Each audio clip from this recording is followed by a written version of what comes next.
All right. In this video, we will be going over section 6.4. This section is about real-world applications of integrations. Okay.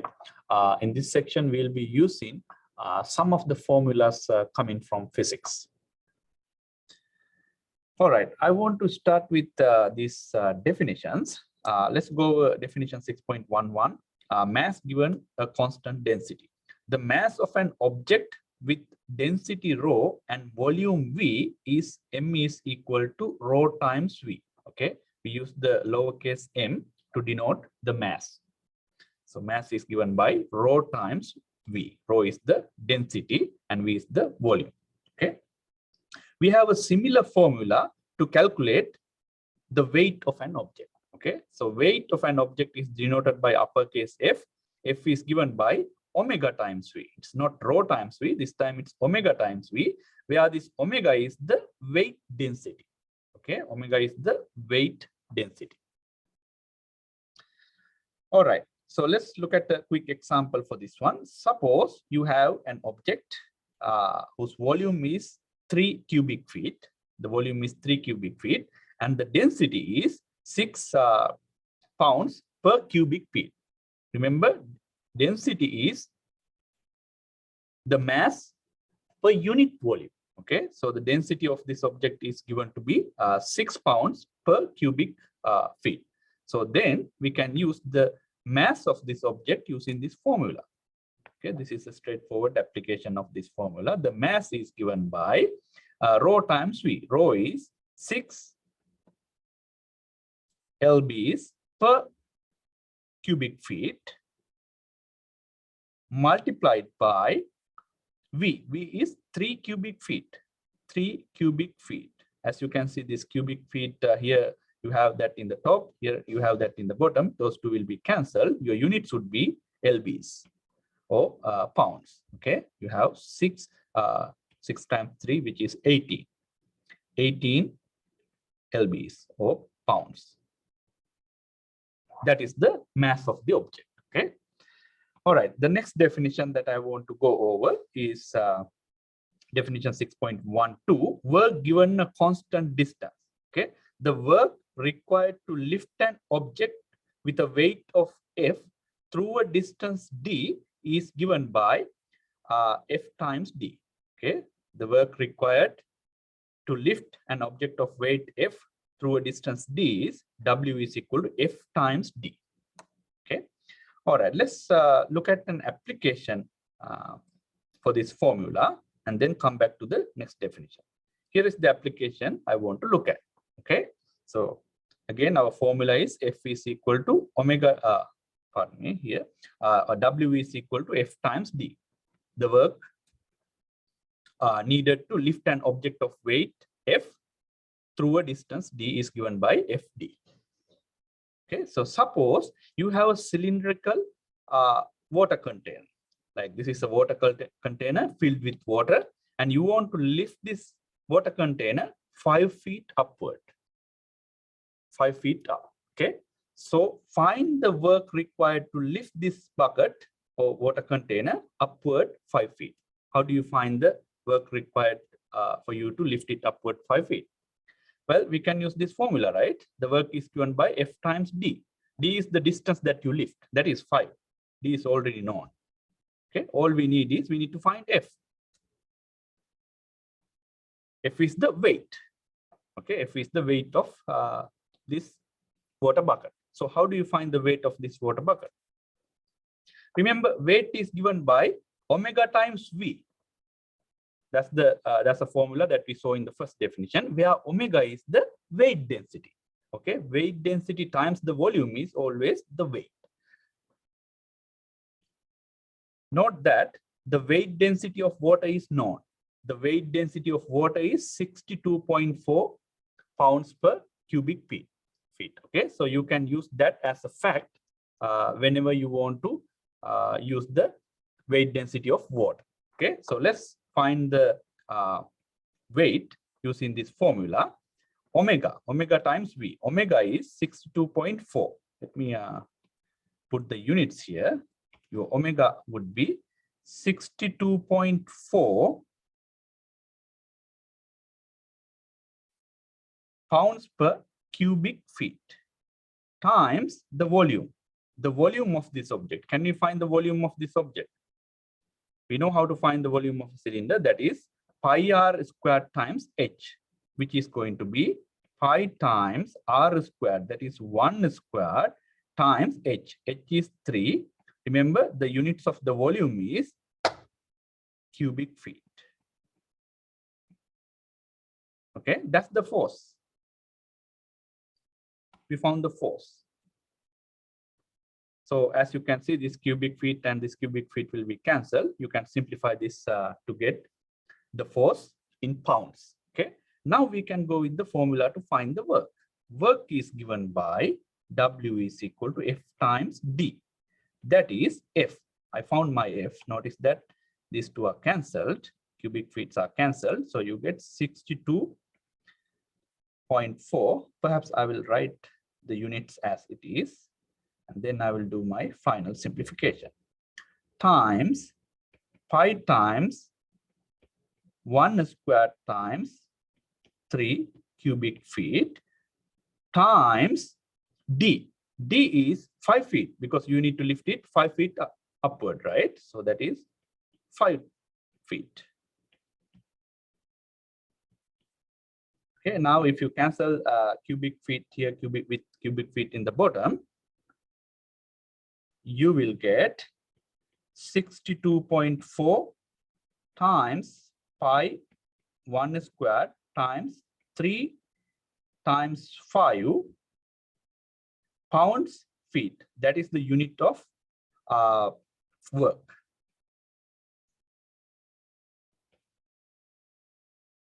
That's your answer. Okay. All right. Let's move on to the next definition. Pardon me. Here, usually you write food found. Okay, not pound food. Food found.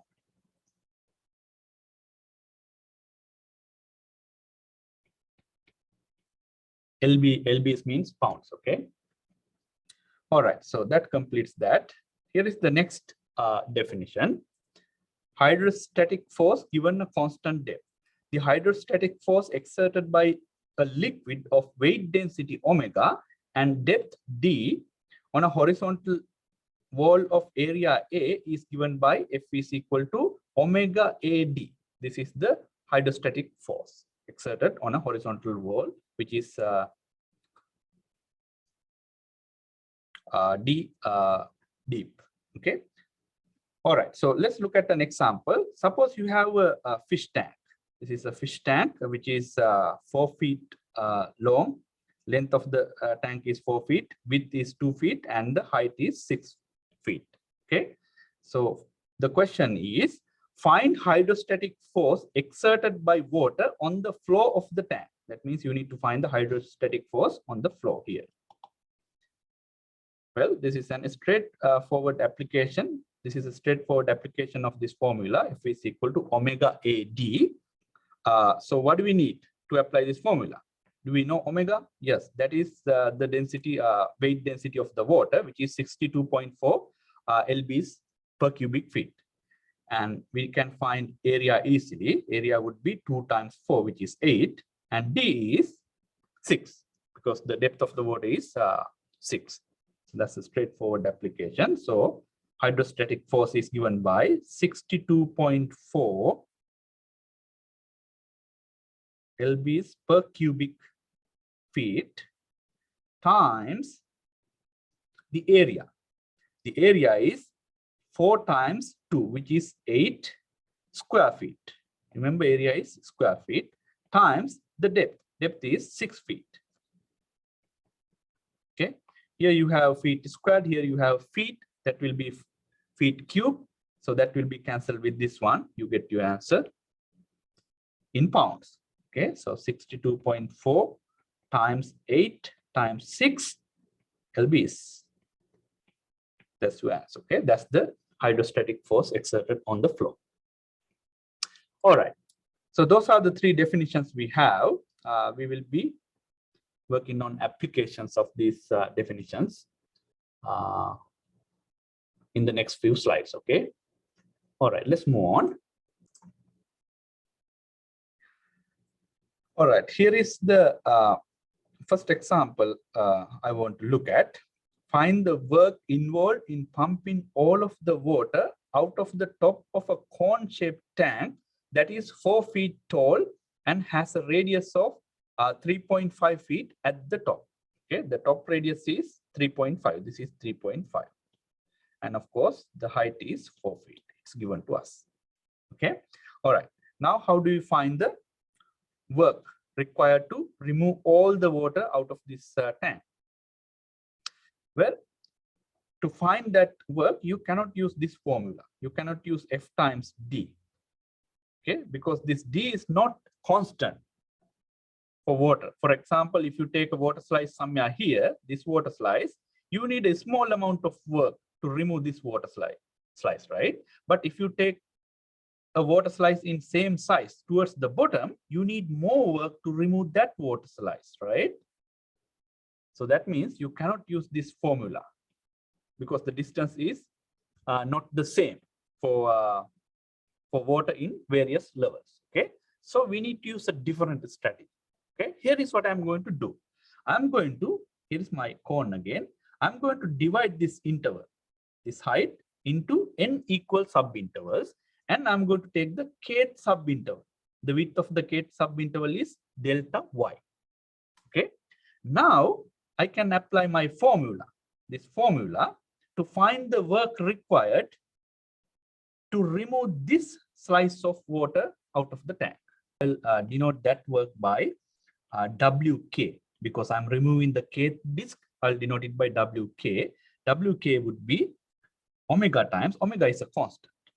You all know that omega is a constant. I'll just write omega there, omega times V. I'll denote the volume of the kth slice of water by Vk times dk, the depth of that slice. Okay, this is the depth. Okay, now all what we need to do is we need to find these quantities. Omega is known. Can we find Vk?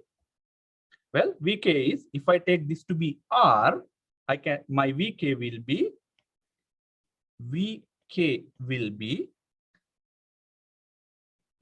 pi Rk squared times delta y, right? That is the volume. That is the volume of this water slice. This is a disk, of course. The volume is pi Rk squared times delta y. Remember, you have delta y here. So you would expect an integration in terms of y. Okay, so we need to find this Rk in terms of y. I'm going to take this to be the y is equal to 0 level. Okay, and I measure my y, the positive y direction like this. So now if I take this to be yk, this height to be yk, can I find this Rk in terms of y? That's the question, because I need my Rk in terms of y, because my integration is going to be an integration of y, since I have delta y here, because my disks are located along the y-axis. All right, we can find actually we can find this Rk in terms of yk. If you look at the geometry of this figure, if you take this triangle, we know this is 3.5, it is given. And this is also known, which is the height of the cone, which is 4 feet. And this is your Rk, this is your yk star. Okay. I'll take this height to be yk star. Okay. Now, notice that since these two triangles are similar triangles, this triangle and this triangle are similar triangles. So I can use the properties of similar triangles to find Rk in terms of yk star. Okay, notice that Rk divided by 3.5 should be equal to yk star divided by 4. That will give me Rk is equal to 3.5 divided by 4 yk star. Okay, so we have found our Rk in terms of yk star. All right, what is my dk now? I also need my dk in terms of yk star. Do we know dk in terms of yk star? Yes, because that is, we know the height of the cone And we know that this is yk star. We need the depth. Depth is going to be 4 minus yk star, right? Your dk is going to be 4 minus yk star. Now I can write the volume of the, not the volume, the work required to remove this kth slice.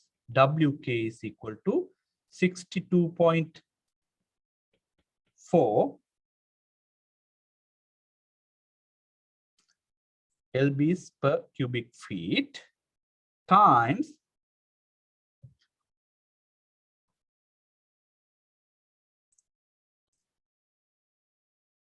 let me forget the units for the time being. Omega times Vk times dk. Vk, I know my Vk now. Vk is going to be pi rk squared times delta y.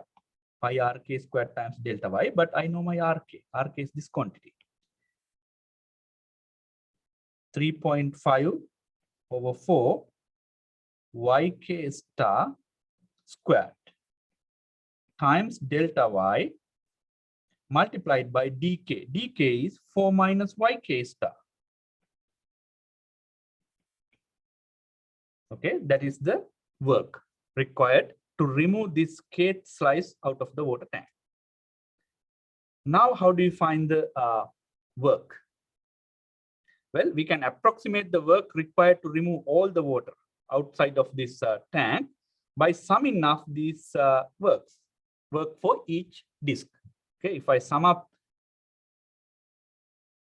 the work required to remove each disk, all the work, we get an approximation for the work. So the work required to remove all the water out of the tank will be approximately equal to this summation. Summation k goes from 1 to n 62.4 pi 3.5 over 4 yk star square times delta y. I'll write delta y last because it's a product. I can switch terms around. 4 minus yk star times delta x. Okay, that's we can approximate the work required to remove this water out of the water tank by this summation. What do we do if we want to find the exact work? You take the limit as n goes to infinity, right? Okay, so that will give you the exact work because when n goes to infinity, your delta y will become smaller and smaller. So that will give you more accurate answer. Okay, so if you take the limit as n goes to infinity, that becomes an integration, right? That is the definite integral from 0 to, notice that y limit is from 0 to 4. The lower limit is 0, upper limit is 4.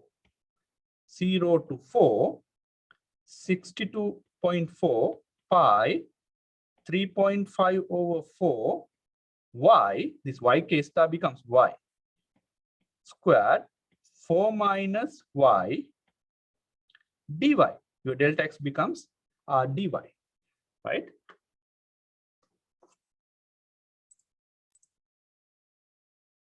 And if you calculate this integration, this is not a hard integration. We can calculate this using the existing methods that we have learned so far. It will be this much. Okay, the unit should be foot pound. All right, that completes that example. Let's move on. Here is the next example that I want to look at.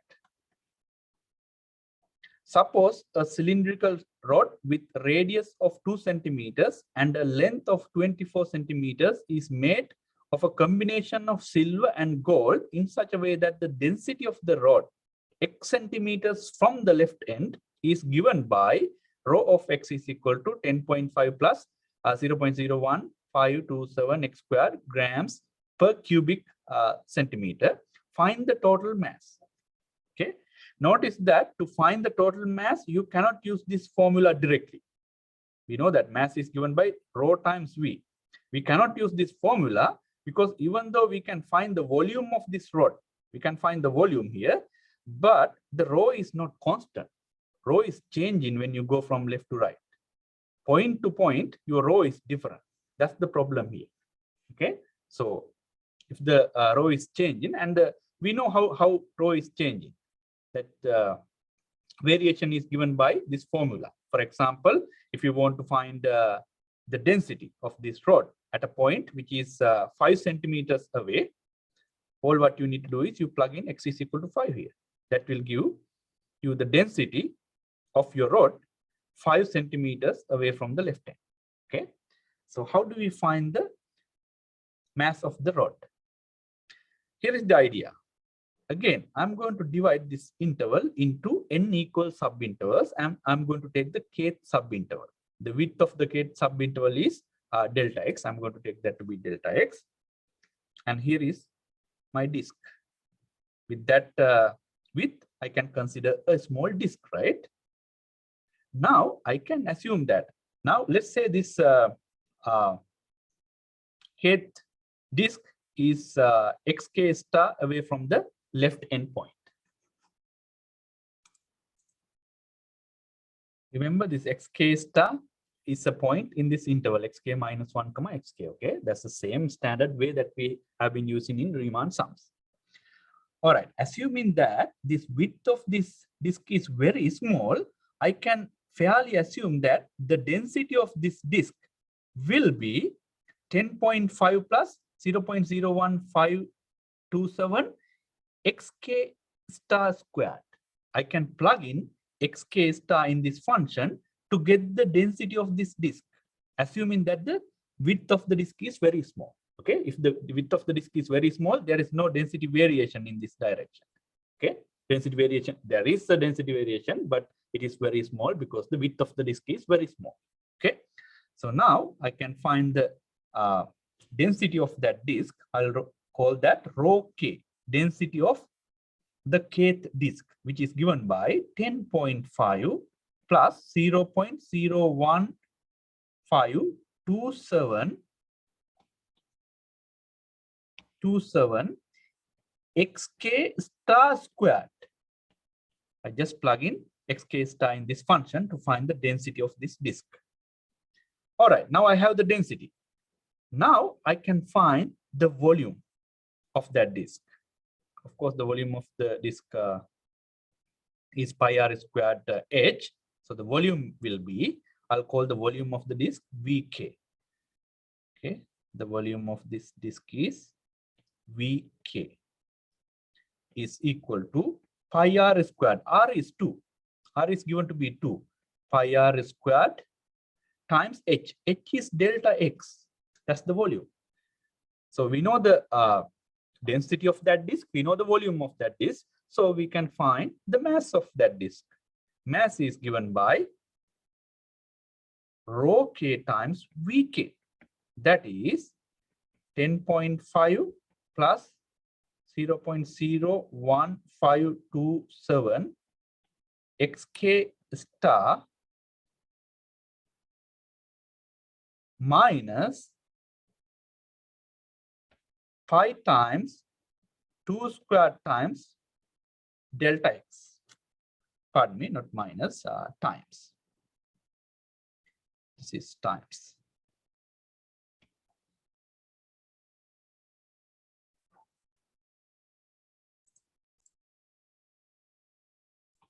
Okay, so that is the mass of the kth disk. This gives the mass of the kth disk. Okay, so now how do you find the mass of the entire rod? Well, you need to sum up these disks, right? You need to sum up the masses of these disks. You have n of them. You take the summation of the masses of those n disks, and then to get the actual value, you integrate that, right? So the mass, the actual mass. First of all, let me write. The mass will be, here I will use mk, okay? This is the mass of the kth disk. It's not the mass of the entire object. I'll call the mass of the entire object m. M is the mass of the rod. Is approximately equal to k goes from 1 to n 10.5 plus 0.01527 xk star squared times pi 2 squared times delta x. Your mass of the rod is approximately equal to the masses of those n disks. Now to get the exact value of the mass, by definition of definite integral, we can integrate. Okay, so this exact mass will be equal to 0 to 24. The integration limit should be, see, as you can see, integration variable is going to be x. So the lower limit is 0. And then upper limit is 24, 0 to 24. 0 to 24, 10.5 plus 0.01527 x star becomes x squared times pi times 4 times dx. Okay, so your mass is exact mass is given by this definite integral. Of course, you can calculate this definite integral easily to find the exact mass. If you calculate this, you will get 4050.95 grams. Okay, all right, that completes that example. Let's move on. Here is the next example that I want to look at. Okay, let's read the example first. Alina has made a gelatin mold that is 4.5 inches tall, 6 inches across, and in the shape of the top of a downwards pointing parabola that has been revolved around y-axis. She put strawberry pieces into the gelatin mold, but they have tended to settle down to the bottom. This causes the density of the gelatin mold to vary linearly with height in such a way that the density at the very top of the mold is 0.25 ounce per cubic inch, while the density at the very bottom of the mold is 1.3 ounces per cubic inch. The question is, find the mass of the entire gelatin mold. Okay, so how do you find the mass of the entire gelatin mold? So here is the shape of the gelatin mold. First of all, here is the shape. It is in a shape of a parabola. Okay, parabola. We are given that this parabola is 6 inches across. That means this length is 6 inches. That tells you that this should be 3 inches, right? This should be 3 inches. This should be 3 inches. So let's take this to be our y-axis and this to be our x-axis. We need to identify that, right? Because at the end of the day, we are going to do an integration. So we need to identify integration limits. In order to do that, I'll take this to be my x-axis, this to be my y-axis. Okay, with that understanding, this point is +3, this point is -3. Okay, and of course, we are given the height of the parabola, height of this shape, which is 4.5 inches. All right, if you know these things, can you find the equation of this parabola? We can easily find the equation of this parabola because we know two zeros. Two zeros are going to be -3 and 3. So your parabola should take the form f of x is equal to y is equal to x minus 3 times x plus 3, right? But you need to have a constant in front because we don't know this height, right? These two factors should be there because we know that this is a 0 and this is a 0. Okay, so x minus 3, x plus 3 should be there. So this should be equal to a times x squared minus 9. Can we find a?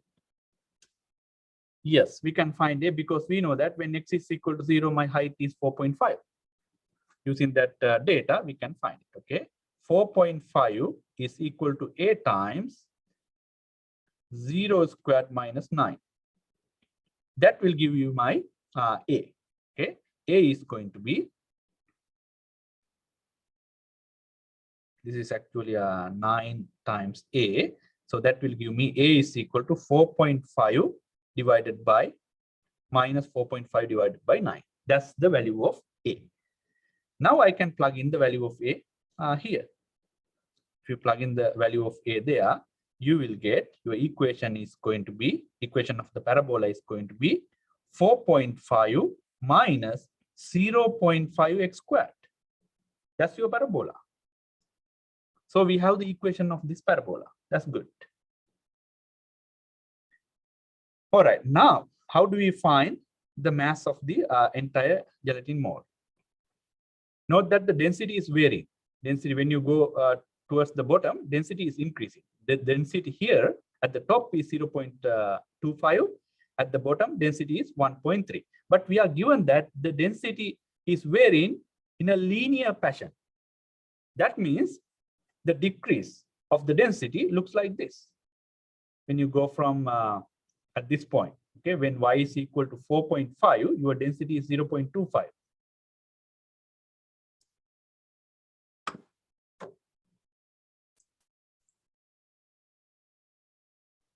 We are given that the density is linearly decreasing.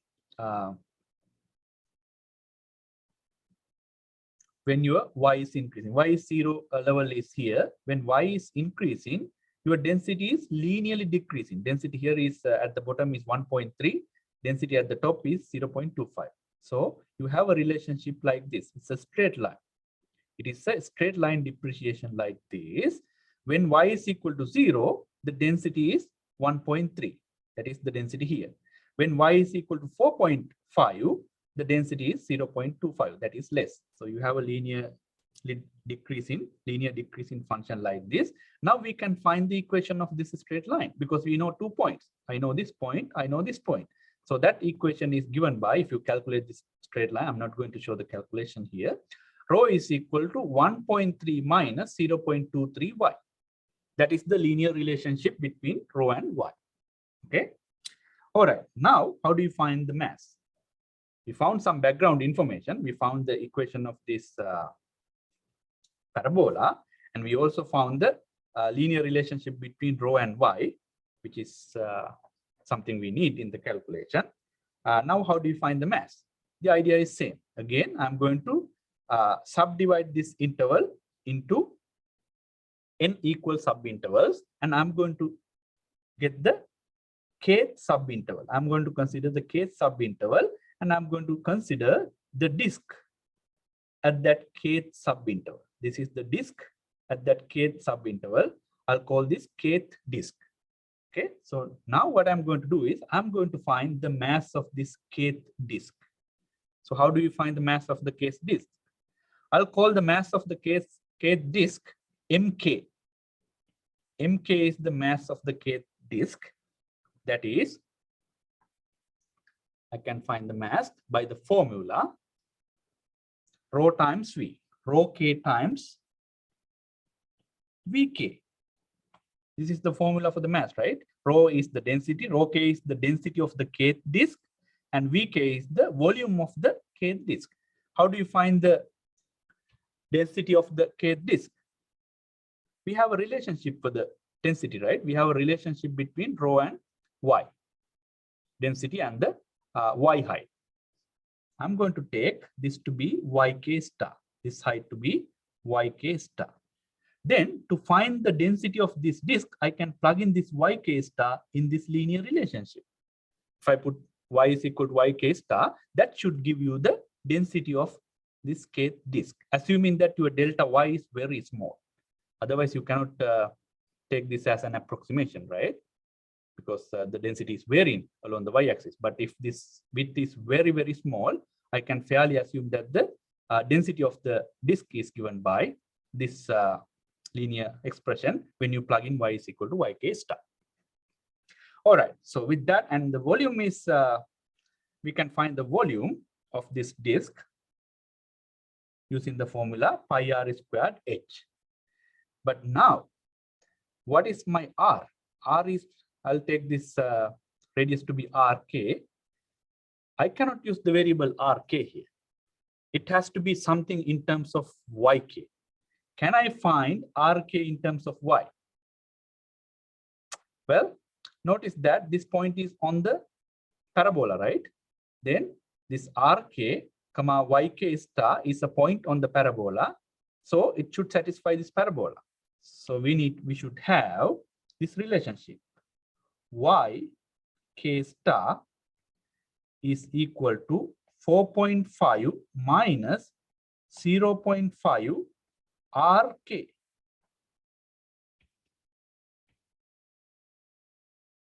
That is basically because this point is on the parabola. This point is nothing but RK comma YK star. Okay, so it should satisfy this, satisfy the equation of the parabola. So you should have this RK squared, by the way, here. From this one, I can isolate my RK. Okay, if you isolate RK from this formula, you will get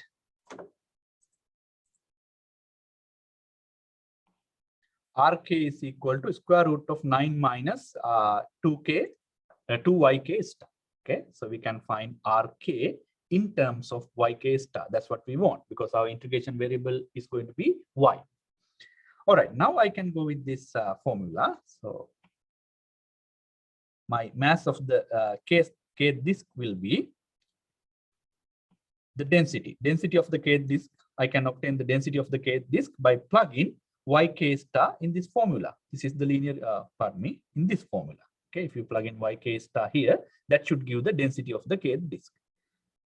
That is going to be 1.3 minus 0.23 YK star. That is the density of the K disk times VK. VK is pi r squared delta Y. Pi times RK squared times delta Y. That is the volume. VK is the volume of the K disk. That is this one. Okay. But now I can replace this RK by this quantity.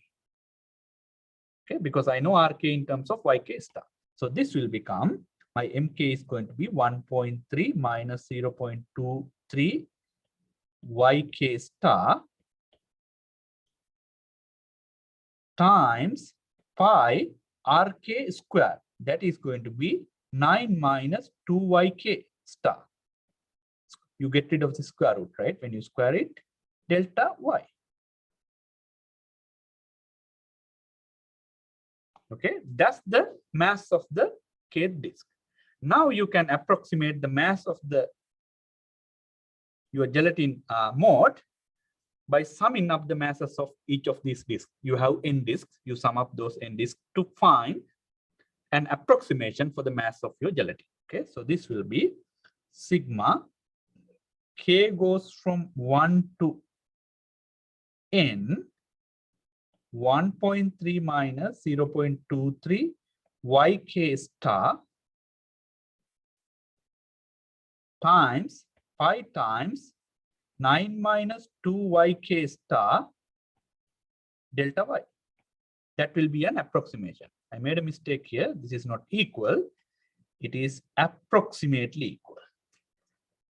Okay, so we have an approximation. Now, how do you find the exact mass? This is where the definite integral is going to come into play. Okay, so the exact mass will be equal to, let me copy this thing to the next page.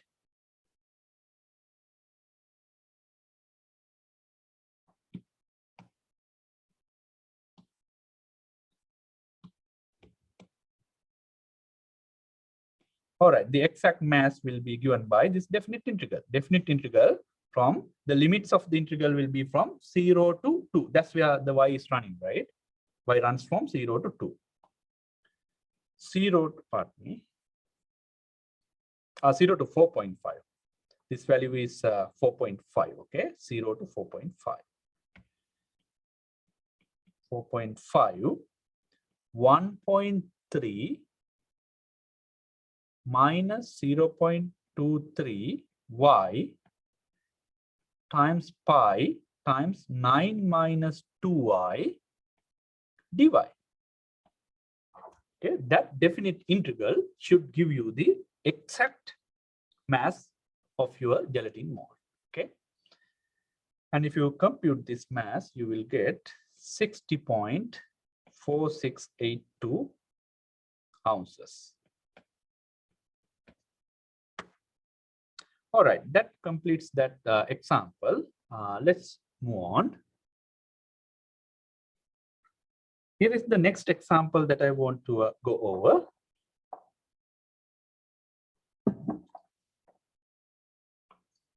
Consider a swimming pool that measures 10 feet by 30 feet with a constant depth of 5 feet. Find the hydrostatic force exerted on one of the shorter side walls of the pool, of your pool, and we are asked to find the hydrostatic force exerted by one of these smaller walls. Let's say you want to find the hydrostatic force exerted on this particular wall. How do you find the hydrostatic force? Notice that again, you cannot use this formula straight away because the hydrostatic force exerted on a region somewhere here is different from the hydrostatic force exerted on a region somewhere in the bottom, right? So your D is not constant.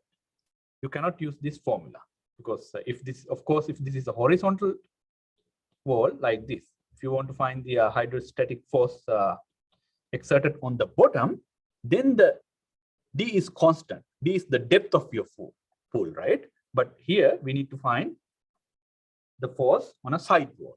So the trick is that, again, we divide this into n equal subintervals, and then I consider the kth subinterval, and on the kth subinterval, I'm going to have a slice like this, right? Small slice. The width of this slice is very small.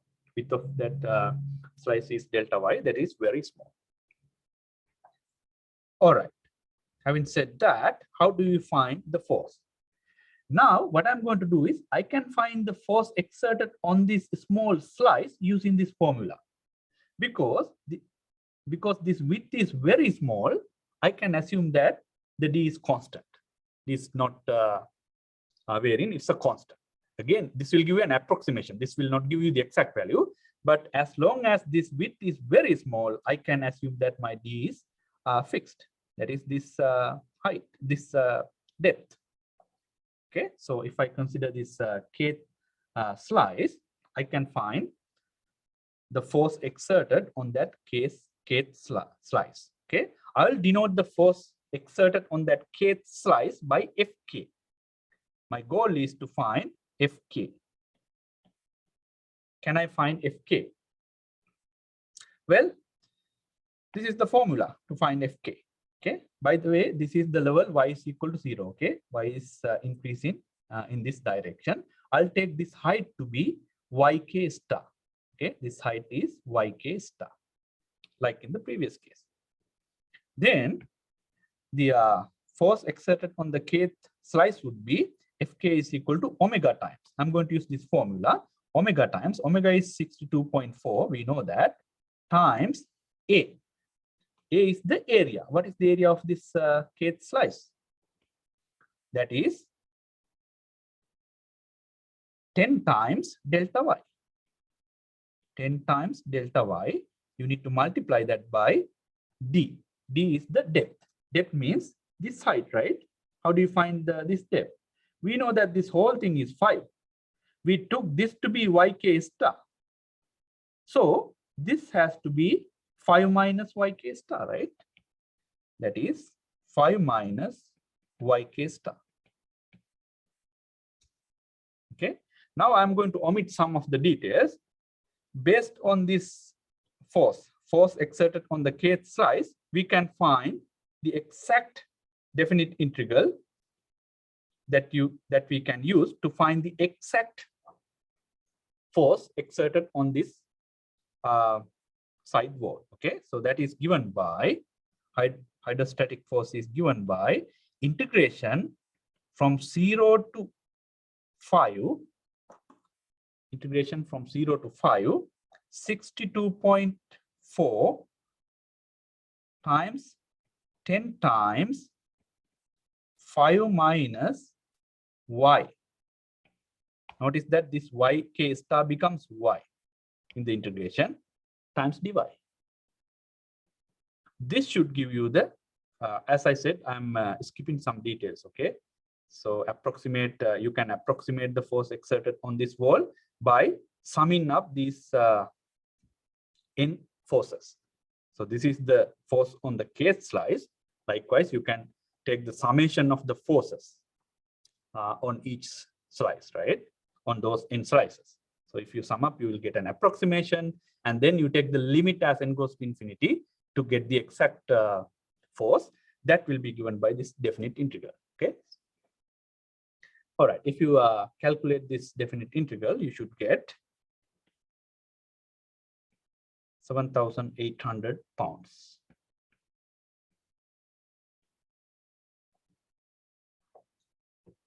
All right, that completes that example. Let's move on to our next example.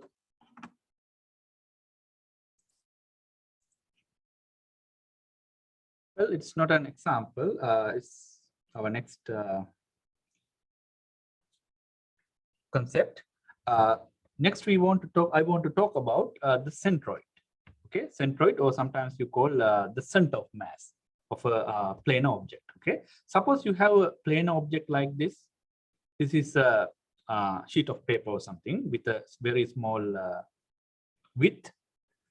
Then, what do you mean by centroid of this planar object? Here is how you can think about the centroid. What you can do is you can take this planar object and you try to balance it on the top of a pencil pointer. Okay, so if you can balance this object on the top of a pencil pointer, then whatever the point that you can balance it at is called the centroid. Okay, that's going to be your centroid. That's the idea of a centroid of a planar object, and we'll be talking about the centroid of plane objects in this next couple of slides.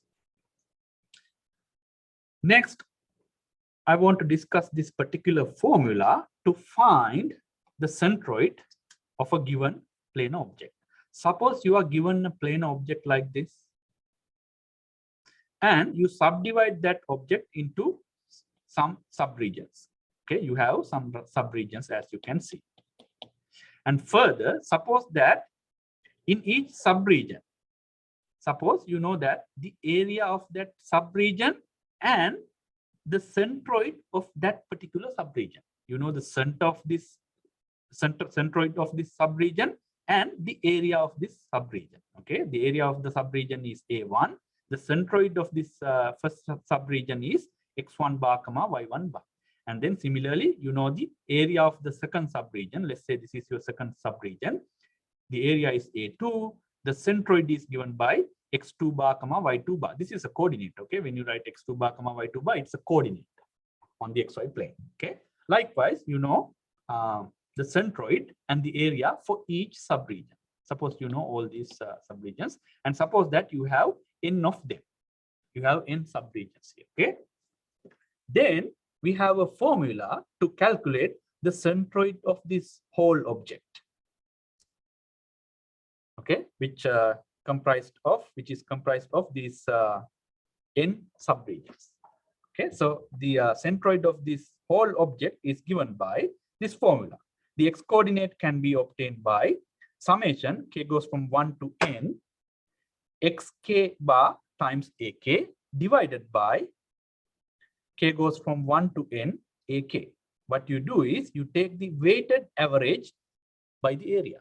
Okay, you multiply the x coordinate of each subregion, x coordinate of the centroid of each subregion by the area of that subregion, and then you take the sum of all those quantities and divide it by the total area. Okay, so this, notice that this summation is nothing but the area of this whole object. Okay, similarly, you can find the y coordinate of the centroid of this whole object using this formula. Okay, again, you take the weighted average of y coordinates. You multiply each y coordinate of the centroid by its area and you sum them up together, and at the end of the day you divide everything by the area of this whole object. This summation is the area of this whole object. Okay, so this is a formula that we can use to find the centroid of an object given you know that this the centroid of subregions. If you know the centroid of all these subregions, we can use this formula to find the centroid of the entire object. All right, let's move on. Next, we have this particular formula, the centroid of a region under a curve. Let f be a positive integrable function on a comma b, then the centroid x bar comma y bar, we denote the centroid by x bar comma y bar. Okay, even in the previous part, we use x bar comma y bar for the centroid. Let f be a positive integral function on a comma b, then the centroid x bar comma y bar of the region between the graph of f of x and the x-axis on the interval a comma b is the point x bar comma y bar is equal to this quantity. Here is the x coordinate. Notice that you have a comma here, okay? This is the x coordinate is given by this particular expression, and the y coordinate is given by this particular expression, okay? We are not going to prove this theorem, but you need to know the applications of this theorem, okay? So it is so straightforward. The calculating the centroid is so straightforward once you know this formula, okay? All what you need to do is you need to calculate all these integrals and plug in the values of integrals in each spot. All right, let's move on. Oh, by the way, here, if you want me to give a picture, this is your function on the interval a comma b. Okay, then we are talking about the centroid of this planar region. Okay, the centroid of, think of this as a small sheet of paper, small sheet of paper in in this shape, in this particular shape, and you want to find the centroid of that sheet of paper. The centroid is given by this formula. Okay. All right. Next, I want to go over this theorem. The centroid of a region between two curves f and g. Oh, pardon me.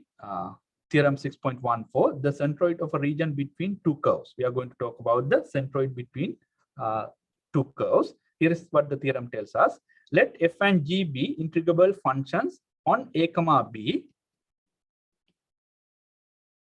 On a comma b, the centroid x bar comma y bar of the region between the graph of f of x and g of x on the interval a comma b is the point given by this expression.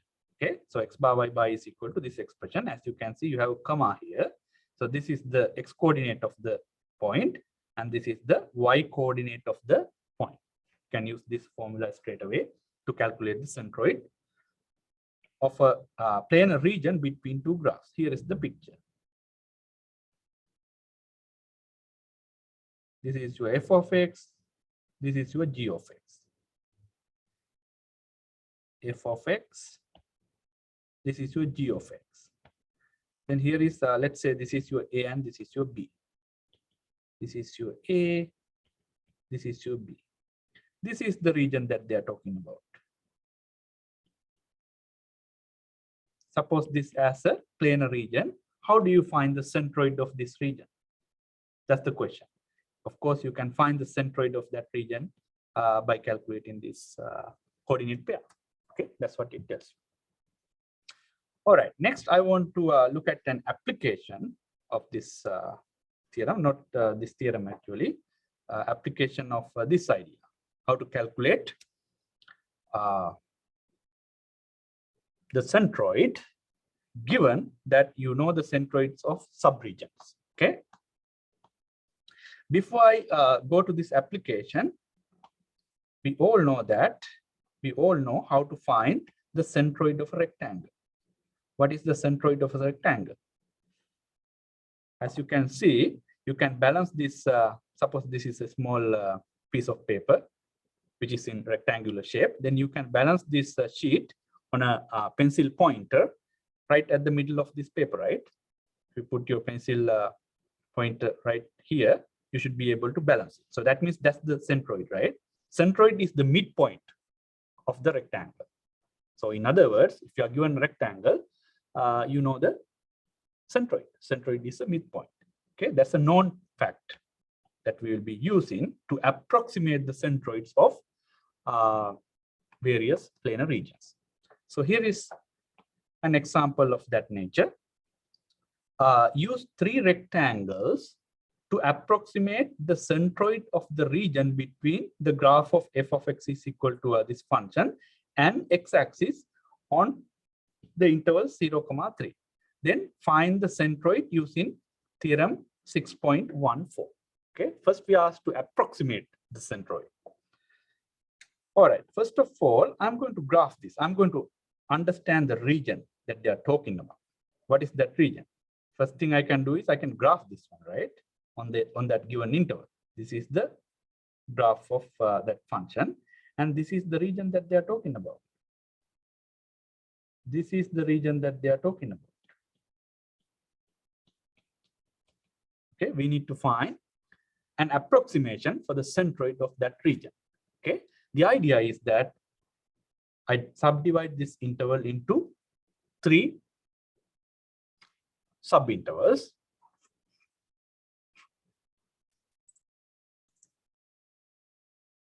Three subintervals because we are asked to use 3 rectangles to approximate the centroid. Okay, if I subdivide this interval into 3 subintervals, these are the subintervals.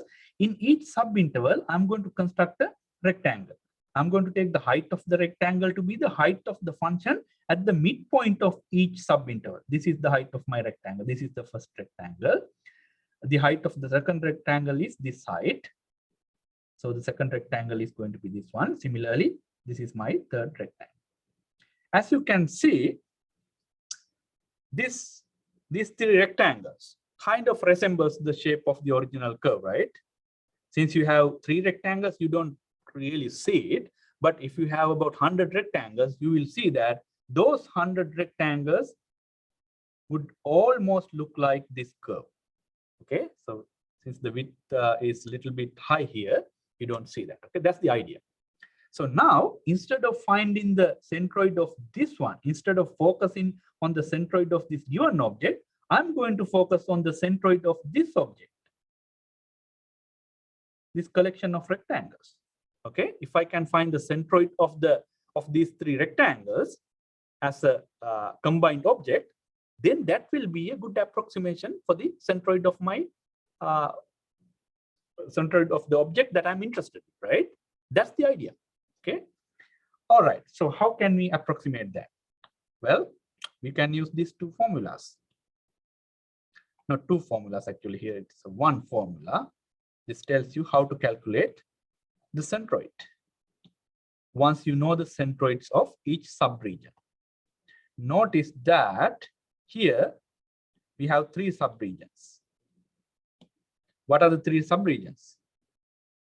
This is the first subregion. First rectangle is the first subregion. Here is the second subregion. Here is the third subregion.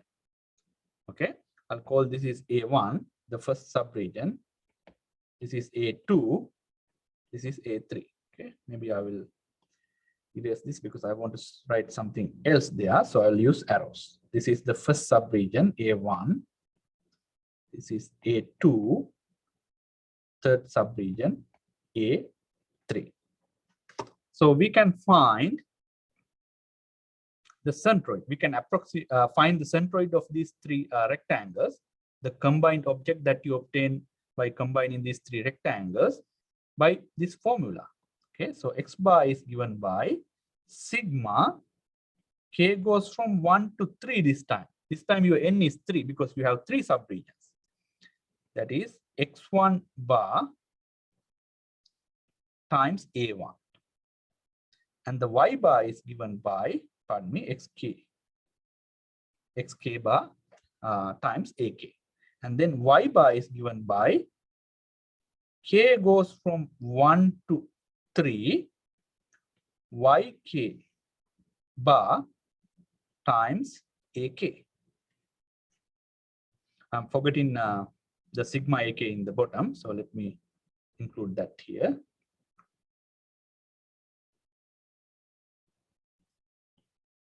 you need to have sigma k goes from 1 to 3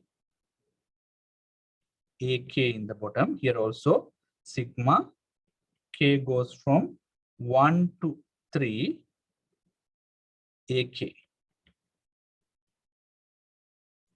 Okay, so you can use these formulas to find the centroid of this combined object. All right, how do we find the centroid? First of all, notice that we can find these quantities x1, a1. Okay, what is x1, a1? This is the region a1. I can find the area of this region. That is, this is width is 1 times this height. Height is of course f of 0.5, right?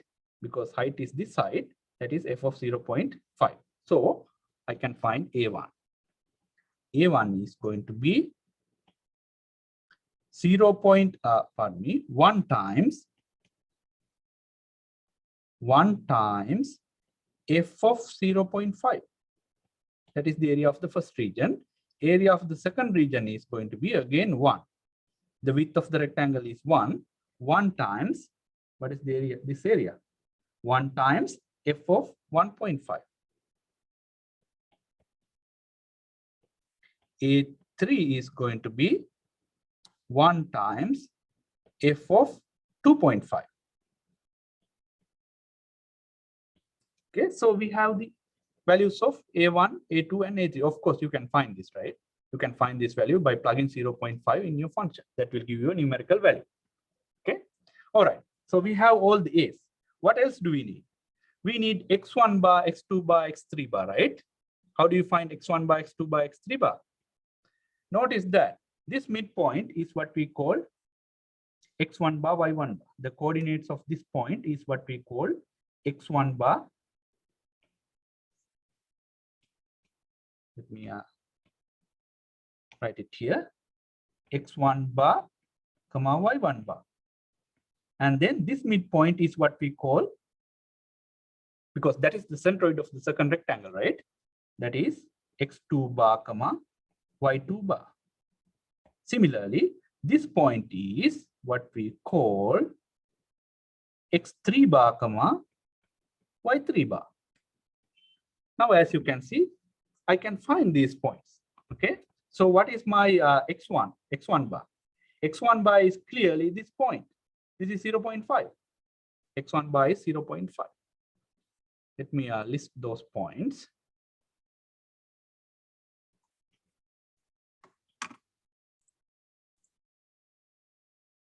I copied everything to here. So x1 is clearly 0.5. x1 bar, pardon me. x2 bar, what is x2 bar? x2 bar is the x coordinate here. X coordinate of this point, of course, that is 1.5. 1.5. Similarly, x3 bar is equal to 2.5. Now let's find y1 bar. What is y1 bar? Y1 bar is the y coordinate of this point, that is f of 0.5 divided by 2, right? Because this height is f of 0.5, so half of that. F of 0.5 divided by 2. Y2 bar is similarly f of 1.5 divided by 2. Y3 bar is f of 2.5 divided by 2. Now you have all the quantities that you need to go with this formula. You know all the AKs, and then you know all the XK bars, and you know all the YK bars. Okay, so you are all set to go with this formula. Okay, I will compute one formula here. X bar, the centroid of this these three rectangles will be x1 bar a1 plus x2 bar a2 plus x3 bar a3 divided by a1 plus a2 plus a3. All these quantities are known. You can just plug them in. 0.5 times a1, which is 1 times f of 0.5, that is 0.5, plus x2. 1.5 times A2. A2 is again 1 times f of 1.5, that is f of 1.5. Plus x3 bar. X3 bar is 2.5 times f of 2.5.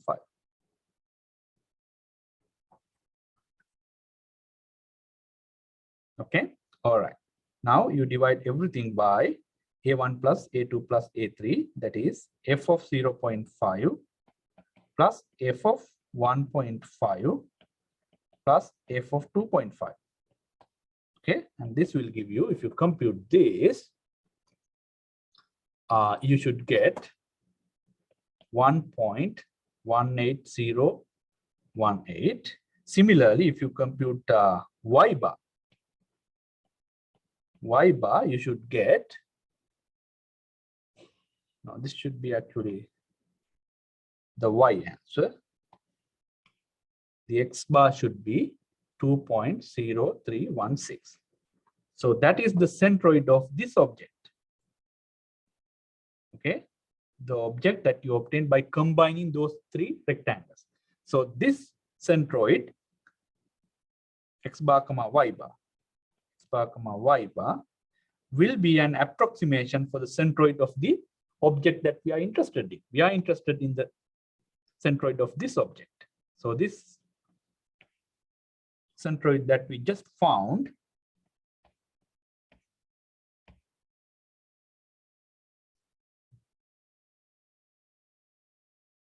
this is actually a 1.80. Okay, so this is an approximation for the centroid of the object that we are interested in. All right, that is the first part. And in the second part, we are asked to find the centroid using theorem 6.14. Theorem 6.14 gives you a way to find the exact centroid. It's not an approximation, it is the exact centroid. Okay, so let's find the exact centroid using theorem 6.14. The exact centroid is given by this formula. Oh, by the way, here this is 6.14. This has to be 6.15. Okay, I have put the same labeling for the next theorem. This should be 6.15.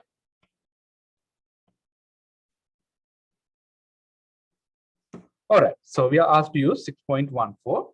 So all what you need to do is compute this integration. Okay, so let's try to identify our interval of integration, the function, and then you can use this formula. All right, let me copy the question again. Okay, by theorem 6.14, the centroid is given by this formula. Here is my function f of x, and here is the region that we are interested in. Okay, so the centroid can be found using this formula. So we need to calculate this integration. X bar y bar is going to equal to, well, I'll write the formula for x bar first. X bar is going to be equal to this quantity. X bar should be equal to integration. Notice that the interval of integration is 0 to 3 in this case. X times f of x. X times f of x is, notice that x times f of x is x cubed times square root of 3 minus x dx, divided by integration from 0 to 3 f of x dx. F of x is x squared times square root of x minus 3 minus x dx. Okay, so you can find x bar by calculating this quantity. Of course, you can integrate this function by using the substitution u is equal to 3 minus x. Okay, I'm not going to show the work here, that is so straightforward. Here again, you can calculate this integration using the substitution u is equal to 3 minus x. Use substitution u is equal to 3 minus x. Okay, use u is equal to 3 minus x to calculate the integral. Similarly, y bar can be found. Y bar is going to be equal to, according to our formula, 1/2 times 0 to 3 f of x squared, that is x squared square root of 3 minus x, whole thing is squared, dx, divided by integration from 0 to 3 f of x, that is x squared times square root of 3 minus x dx. Okay, again, you can calculate all these integrals using the rules that you have learned so far. Okay, this will give you a numerical value, and this will also give you a numerical value, and that gives you the exact centroid. Okay. All right, with that, we conclude section 6.4. I'm going to stop there, and I'll see you next time.